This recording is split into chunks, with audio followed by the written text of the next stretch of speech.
ਹਾਂਜੀ ਸਾਰਿਆਂ ਨੂੰ ਸਾਡੇ ਦੋਨਾਂ ਵੱਲੋਂ ਪਿਆਰ ਭਰੀ ਸਤਿ ਸ੍ਰੀ ਅਕਾਲ। ਅਸੀਂ ਪੇਸਟ ਮੇਰੇ ਵੱਲੋਂ ਵੀ ਜੀ। ਅਸੀਂ ਅੱਜ ਬਹੁਤ ਚਿਰ ਬਾਅਦ ਇਕੱਠੇ ਹੋ ਕੇ ਬੈਠੇ ਹਾਂ, ਗੱਲਾਂ ਬਾਤਾਂ ਕਰਨ ਦਾ ਮੌਕਾ ਮਿਲਿਆ। ਲਾਸਟ ਟਾਈਮ ਆਪਾਂ ਇਹਨਾਂ ਨੂੰ ਜਦੋਂ ਇਹ ਹਾਈਕ ਤੇ ਜਾ ਰਹੇ ਸੀ, ਆਪਾਂ ਇੱਕ ਰਿਕੁਐਸਟ ਕੀਤੀ ਸੀ ਕਿ ਸਾਨੂੰ ਥੋੜੀ ਜਿਹੀ ਹੋਰ ਵੀ ਜਾਣਕਾਰੀ ਡਿਊਰਿੰਗ ਹਾਈਕ ਕਰਦੇ ਕਰਦੇ ਸਾਨੂੰ ਉਹਦੇ ਬਾਰੇ ਦੱਸਿਆ ਜਾਵੇ, ਕਿਹੜੇ ਜਗ੍ਹਾ ਤੇ ਤੁਸੀਂ ਗਏ ਆ। ਲਾਸਟ ਵੀਕ ਨਵਤੇਜ ਹੁਣੀ ਬਿਗ ਬੁੱਧਾ ਉੱਥੇ ਗਏ ਨੇ, ਉਹਦੇ ਬਾਰੇ ਆਪਾਂ ਇਹਨਾਂ ਕੋਲੋਂ ਜਾਣਕਾਰੀ ਹੁਣ ਭਾਲਦੇ ਹਾਂ, ਪੁੱਛਦੇ ਹਾਂ। ਜ਼ਰੂਰ ਜੀ। ਸਭ ਤੋਂ ਪਹਿਲਾਂ ਤਾਂ ਨਵਤੇਜ ਸਿੰਘ ਜੀ ਇਹ ਦੱਸੋ ਕਿ ਬਿਗ ਬੁੱਧਾ ਹੈ ਕੀ ਹੈ?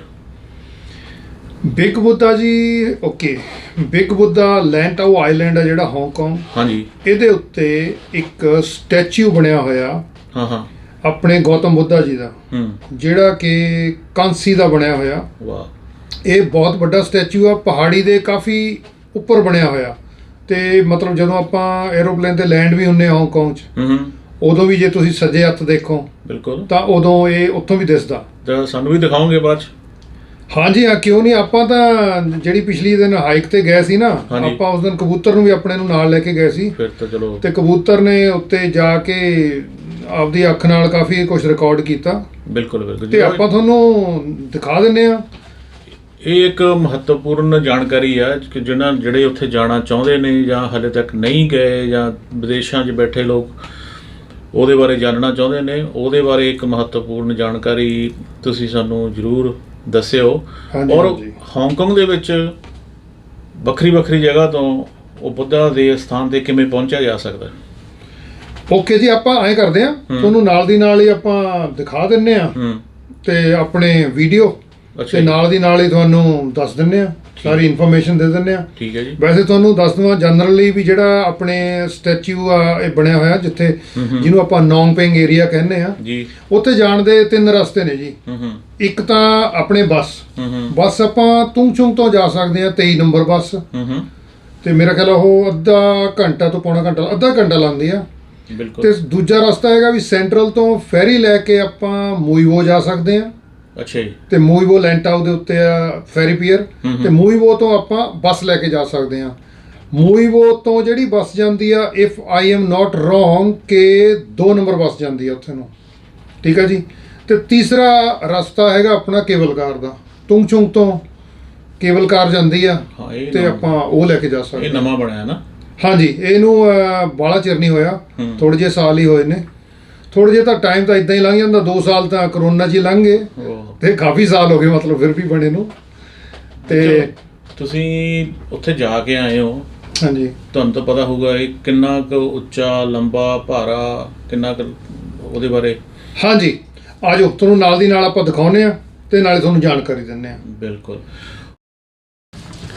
ਆ ਲਓ ਜੀ, ਆਪਾਂ ਹੁਣ ਵੀਡੀਓ ਆਪਣੀ ਇਹ ਹੈਗੀ ਆ ਬੁੱਧਾ ਦੇ ਬਿਲਕੁਲ ਸਾਹਮਣੇ ਤੋਂ ਆਪਾਂ ਸ਼ੁਰੂ ਕਰ ਰਹੇ ਆ।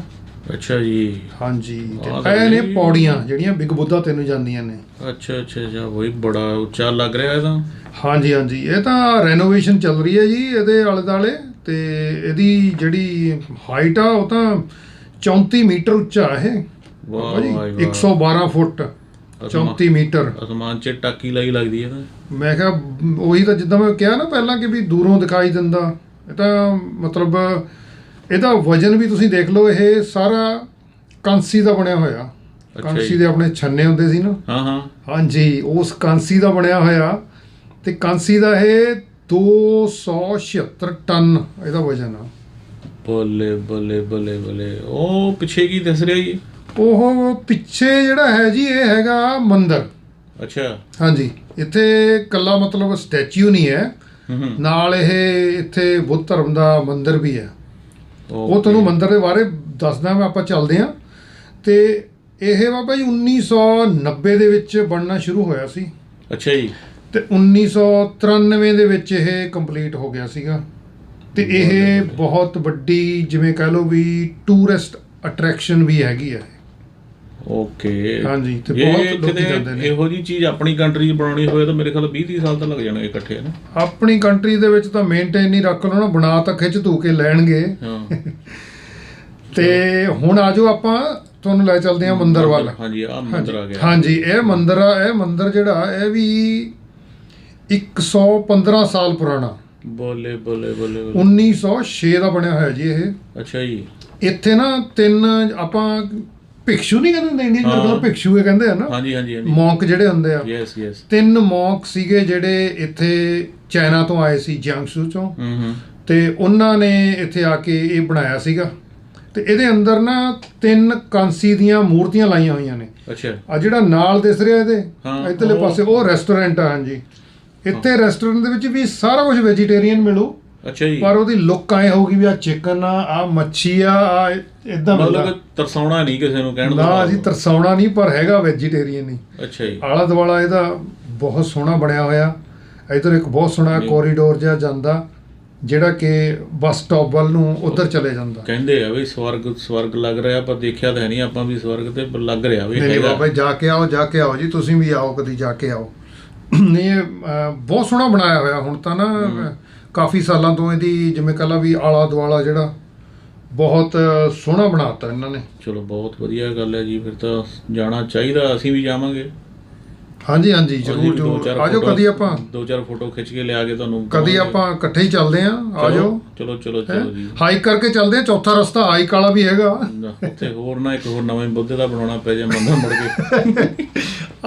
ਇੱਥੇ ਨਾ ਜੀ ਇੱਕ ਆਪਣੇ ਹਾਂਜੀ ਨੌਂਗਪਿੰਗ ਵਿਲੇਜ ਆ। ਹਾਂ ਜਿਹੜਾ ਆ ਏਰੀਆ ਇਹ ਟੋਟਲੀ ਡਿਫਰੈਂਟ ਏਰੀਆ, ਮਤਲਬ ਡਿਫਰੈਂਟ ਇਨ ਦਾ ਸੈਂਸ ਕਿ ਉੱਧਰ ਰਹਿ ਜਾਂਦਾ ਆਪਣਾ ਰਿਲੀਜੀਅਸ ਏਰੀਆ। ਹਾਂਜੀ। ਇੱਧਰ ਜਿਵੇਂ ਕਹ ਲਾ ਵੀ ਟੂਰਿਸਟ ਏਰੀਆ, ਖਾਣ ਪੀਣ ਵਾਲੇ। ਹਾਂਜੀ। ਤੇ ਇੱਧਰ ਜਿਵੇਂ ਨਾ ਪਹਾ ਨਹੀਂ ਹੁੰਦਾ ਵੱਡਾ ਪਹਾ ਪਿੰਡ ਦੇ ਵਿੱਚ, ਇਹਦਾ ਨਵਾਂ ਪਿੰਡ ਹੀ ਮੰਨ ਲਓ ਇਹ ਬਣਾਇਆ ਹੋਇਆ। ਖੁੱਲਾ ਪਹਾ ਤੇ ਆਲੇ ਦੁਆਲੇ ਦੋਨੇ ਪਾਸੇ ਦੁਕਾਨਾਂ ਨੇ। ਉੱਥੋਂ ਤੁਸੀਂ ਸਭ ਕੁਝ ਤੁਹਾਨੂੰ ਖਾਣ ਪੀਣ ਵਾਲਾ ਸਾਰਾ ਸਮਾਨ ਮਿਲਦਾ। ਮਤਲਬ ਇਹ ਵੀ ਬਹੁਤ ਸੋਹਣੇ ਤਰੀਕੇ ਨਾਲ ਬਣਾਇਆ ਹੋਇਆ। ਥਕਾਵਟ ਲਾਉਣ ਵਾਲਾ ਸਮਾਨ ਮਿਲ ਜਾਂਦਾ, ਸਭ ਕੁਝ ਮਿਲਦਾ ਜੀ ਉੱਥੇ। ਠੰਡੀ ਬੀਅਰ, ਖਾਣ ਪੀਣ ਨੂੰ, ਮੀਟ ਚਿਕਨ ਵੀ ਮਿਲਦਾ ਇੱਥੇ। ਤੇ ਆ ਐਂਡ ਦੇ ਉੱਤੇ ਆ ਕੇ ਤੇ ਸਾਰੇ ਰੈਸਟੋਰੈਂਟ ਨੇ। ਆ ਜਿਹੜਾ ਗੋਲ ਚੱਕਰ ਬਣਿਆ ਹੋਇਆ ਇੱਥੇ ਜੀ। ਅੱਛਾ ਆ ਕੇਬਲ ਕਾਰ ਹੈ ਜੀ? ਹਾਂਜੀ ਹਾਂਜੀ ਇਹ ਆ ਜੀ ਕੇਬਲ ਕਾਰ, ਜਿਹੜੀ 에ਅਰਪੋਰਟ ਦੇ ਕੋਲੋਂ ਜੇ ਆਉਂਦੀ ਹੈ। ਹਾਂਜੀ ਇਹ ਤੁੰਗਚੁੰਗ ਤੋਂ ਆਉਂਦੀ ਹੈ ਕੇਬਲ ਕਾਰ ਇਹ। ਅੱਛਾ ਜੀ। ਇਹ 25 ਮਿੰਟ ਲੱਗਦੇ ਆ ਕੇਬਲ ਕਾਰ ਤੇ। ਨੌਂਗਪਿੰਗ 360 ਇਹਨੂੰ ਕਹਿੰਦੇ ਆ ਇਸ ਏਰੀਆ ਨੂੰ, ਟੌਪ ਵਾਲੇ ਨੂੰ। ਤੇ 5.5 ਕਿਲੋਮੀਟਰ, ਪੌਣੇ 6 ਕਿਲੋਮੀਟਰ ਦਾ ਹੈਗਾ ਸਫ਼ਰ ਸਿੱਧਾ ਇਹ ਅਸਮਾਨ ਰਾਹੀਂ। ਆਹੋ ਕਹਿੰਦੇ ਤਾਂ ਯਾਰ ਉਹਦੇ ਸਮੁੰਦਰ ਦੇ ਵਿੱਚ ਦੀ ਵੀ, ਉੱਪਰ ਦੀ ਵੀ ਹੋ ਕੇ ਜਾਂਦੀ ਹੈ ਨਾ। ਹਾਂਜੀ ਇਹ ਸਮੁੰਦਰ ਦੇ ਉੱਤੇ ਦੀ, ਪਹਾੜ ਦੇ ਉੱਤੇ ਦੀ ਆਉਂਦੀ ਹੈ। ਇੱਥੋਂ ਦਾ 360 ਵਿਊ ਪੂਰਾ ਤੁੰਗਚੁੰਗ ਦਾ ਤੇ ਇਧਰਲਾ ਆਪਣਾ ਲੈਂਟਾਓ ਆਈਲੈਂਡ ਦਾ ਪੂਰਾ 360 ਵਿਊ ਬਹੁਤ ਸੋਹਣਾ ਦਿਸਦਾ ਕੇਬਲ ਕਾਰ ਰਾਹੀਂ। ਕੇਬਲ ਕਾਰ ਵੀ ਇਹਨਾਂ ਨੇ ਨਾ 360 ਨਾਂ ਰੱਖਿਆ ਜਿੱਦਾਂ। ਇਹਨਾਂ ਨੇ ਕ੍ਰਿਸਟਲ ਕੈਬਨ ਬਣਾਏ ਹੋਏ ਨੇ। ਕੈਬਨ ਵਿੱਚ ਕਈ ਇਹੋ ਜਿਹੇ ਨੇ ਜਿਹੜੇ ਸਾਰੇ ਪਾਸੇ ਸ਼ੀਸ਼ਾ ਹੀ ਆ, ਥੱਲੇ ਵੀ ਸ਼ੀਸ਼ਾ ਹੀ ਆ। ਅੱਛਾ। ਉਹਦੇ ਤਾਂ ਬੈਠ ਕੇ ਵੀ ਡਰ ਲੱਗਦਾ ਵੀ ਕਿਤੇ ਥੱਲੇ ਨੂੰ ਨਿਕਲ ਜਾਈਏ ਜਦੋਂ ਅੱਧ ਅਸਮਾਨੇ ਹੁੰਦੀ ਆ। ਕਮਜ਼ੋਰ ਦਿਲ ਵਾਲੇ ਉਹ ਕਾਰ ਨਾ ਲੈਣ। ਰਾਈਟ। ਹਾਂਜੀ ਆਹ ਸੀਗੀ ਜੀ ਜਾਣਕਾਰੀ ਆਪਣੇ ਬਿਗ ਬੁੱਧਾ ਬਾਰੇ ਤੇ 360 ਬਾਰੇ। ਨਹੀਂ ਜਾਣਕਾਰੀ ਤਾਂ ਬਹੁਤ ਮਹੱਤਵਪੂਰਨ ਤੁਸੀਂ ਦੱਸਿਆ ਸਾਨੂੰ, ਬਹੁਤ ਵਧੀਆ ਗੱਲਾਂ ਦੱਸੀਆਂ ਔਰ ਲੱਗ ਵੀ ਬਹੁਤ ਸੋਹਣਾ ਰਿਹਾ। ਜਾਣਾ ਚਾਹੀਦਾ। ਹਾਂਜੀ ਹਨਾ। ਪਰ ਮੇਰੀ ਆਪਾਂ ਇੱਕ ਗੁਜ਼ਾਰਿਸ਼ ਆਪਣੇ ਦਰਸ਼ਕਾਂ ਨੂੰ, ਪਾਠਕਾਂ ਨੂੰ ਵੀ ਕਰਾਂਗੇ ਵੀ ਜੇ ਇਹੋ ਜਿਹੇ ਵੀਡੀਓ ਤੁਹਾਨੂੰ ਵਧੀਆ ਲੱਗਦੇ ਨੇ ਤਾਂ ਪਲੀਜ਼ ਸਾਡਾ ਦੇਸੀ ਵਾਕਰਸ ਜਿਹੜਾ ਚੈਨਲ ਆ ਉਹਨੂੰ ਸਬਸਕ੍ਰਾਈਬ ਕਰੋ ਤੇ ਲੋਕਾਂ ਦੇ ਨਾਲ, ਆਪਣੇ ਯਾਰਾਂ ਦੋਸਤਾਂ ਨਾਲ ਵੀ ਸ਼ੇਅਰ ਕਰੋ ਤਾਂ ਕਿ ਉਹਨਾਂ ਤੱਕ ਵੀ ਇਹ ਜਾਣਕਾਰੀ ਪਹੁੰਚ ਸਕੇ। ਜੇ ਕਿਸੇ ਨੇ ਆਉਣਾ ਆ ਤਾਂ, ਜੇ ਕਿਸੇ ਨੂੰ ਹੋਰ ਵੀ ਇਨਫੋਰਮੇਸ਼ਨ ਚਾਹੀਦੀ ਹੈ, ਨਵਤੇਜ ਸਿੰਘ ਅਠਵਾਲ ਜੀ ਨੂੰ ਕੰਟੈਕਟ ਕਰੋ। ਕਦੇ ਵੀ ਚੈਨਲ ਦੇ ਉੱਤੇ ਕਮੈਂਟ ਜ਼ਰੂਰ ਕਰਕੇ ਦੱਸਿਆ ਕਰੋ ਕਿ ਵੀਡੀਓ ਕਿੱਦਾਂ ਦਾ ਲੱਗਿਆ। ਜੇ ਨਹੀਂ ਚੰਗਾ ਲੱਗਿਆ ਤੁਸੀਂ ਤਾਂ ਵੀ ਦੱਸ ਦਿਆ ਕਰੋ, ਕੋਈ ਗੱਲ ਨਹੀਂ। ਕੀ ਤੁਹਾਡੀਆਂ ਸੁਝਾਅ ਸਾਡੇ ਸਿਰ ਮੱਥੇ ਨੇ, ਤੁਸੀਂ ਦੱਸ ਦਿਆ ਕਰੋ।